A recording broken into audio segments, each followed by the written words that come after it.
4 दिवसांपासून सुरू असलेल्या मुसळधार पावसामुळे जनजीवन पूर्णपणे विस्कळीत झाले असून अनेक ठिकाणी पूरस्थिती निर्माण झालीय। या अतिवृष्टीचा भीषण फटका खारसापोली येथील म्हात्रे कुटुंबाला बसलाय। मंगळवारी सायंकाळी मुसळधार पावसामुळे राजेश उमाजी म्हात्रे यांचे राहते घर अचानक पत्त्यासारखे कोसळले। या दुर्घटनेत घर पूर्णपणे जमीनदोस्त झाल्यानं हे गरीब कुटुंब आता उघड्यावर आलंय। या कठीण प्रसंगात सभापती वैकुंठ पाटील यांनी सामाजिक बांधिलकी जपत म्हात्रे कुटुंबाला वैयक्तिक पातळीवर तातडीची मदत म्हणून 25,000 रुपयांचा धनादेश सुपूर्द केलाय।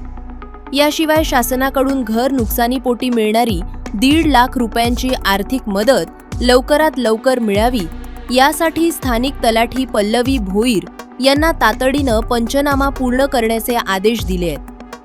सततच्या पावसामुळे पेण तालुक्यात अशी अनेक कुटुंब संकटात आली असून प्रशासनानं सर्व नुकसानग्रस्तांना तात्काळ मदत आणि पुनर्वसन पुरवावे अशी मागणी आता स्थानिक नागरिकांमधून जोर धरू लागलीय।